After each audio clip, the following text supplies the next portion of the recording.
Hello everyone. So I would like to apologize for the lighting. I'm recording this quite late at night, but you can actually magnetize the Galaxy version 2 Megaminx.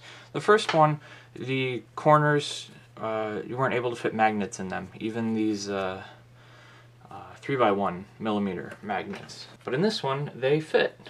They kind of sit in there and they fit pretty well. They can go further back in. But with the way that the edges work when they're going to be together, the magnets in the edges can't go further back in, so both of them have to kind of stick out above the edge of the piece, which makes it a little bit harder. So I'm using 4x2 N50s in the edges and then 3x1 N50s in the corners. And it seems like this is going to be a reasonable strength just by holding them together. They can hold the pieces up and it seems to be sticking together all right. But getting these first two magnets glued can be kind of tricky, so I'm going to go over how I did that and then how I continued out through magnetizing the pieces. So the stuff I use for magnetizing is a razor blade, super glue, gel, and toothpicks. The toothpicks are mostly to ensure that the magnet is in the right place, as well as spread the glue out evenly so when it dries it's going to hold in place. The razor blade is also used sometimes to help make sure magnets are in the right place, as well as get them off when they accidentally stick to other magnets, and also take apart the pieces. So this here is actually the first corner magnet that I glued in.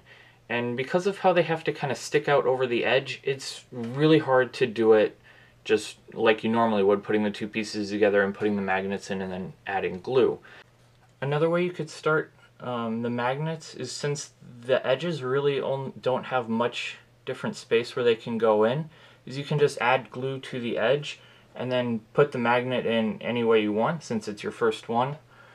And then this is where I use the toothpick to put the magnet just in its right place. On the edges where there are pegs sticking out, there's a little more room for the magnet to move around. I don't know how well you'll be able to see, but it can go side to side just a little bit. On the edges with the holes instead of the pegs, there's really not much room for it to slide around on there. So it just sort of sits in the one spot, and so you might want to start with one of these. And then once the glue dries, you can then magnetize a corner from there.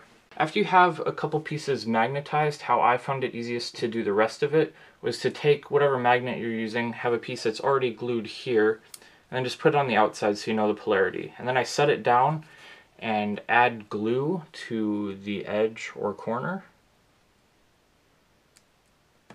And I'll take it in and make sure I put it in with the correct polarity facing out. You'll have to excuse my struggling. It's much harder to do working around a camera. And then before the glue dries too much, I like to make sure that it is the correct polarity, and then this time I didn't get it right.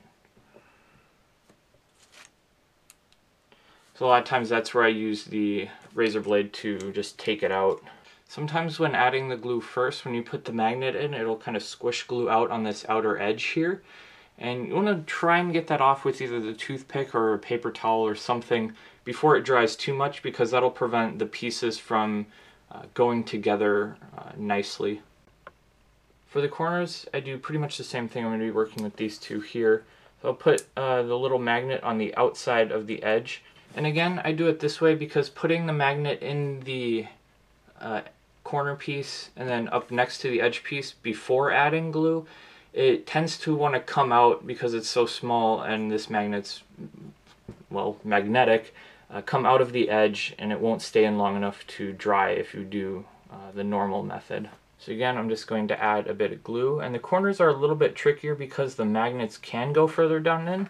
So I add a generous amount of glue and then put it in, and this is where I use the toothpick to make sure it's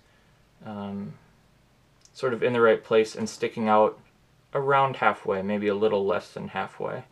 It'll be pretty hard to tell if your magnet's in the right place starting off, and also because my camera's so far away, but you'll be able to put it up after the glue has dried a little bit to the edge and just make sure it's in the right spot. And just continue that with all the other pieces. You'll need 120 magnets total, 60 for the edges and 60 for the corners. If you have any other questions, feel free to leave them in the comments. I'm always happy to help. And now I'll show you how it performs. Alright, so I finished magnetizing it, and you can barely tell. They're very, very weak. I don't know if there's much stronger than N50. There is N52 magnets. So maybe someone can let you guys know in the comments if there's something better. But that's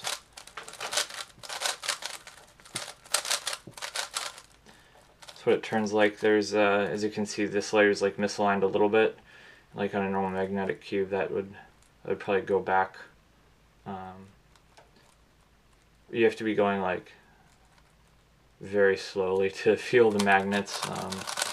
I just went with these because they were the strongest that I had, and it didn't work too well. But it's nice that it can be done without having to drill it like the version 1. But that may still be the best option, to add larger magnets in the corners. So just kind of an experiment, and it kind of worked, kind of didn't. So you can try it if you would like, and let me know how yours turns out in the comments if you do.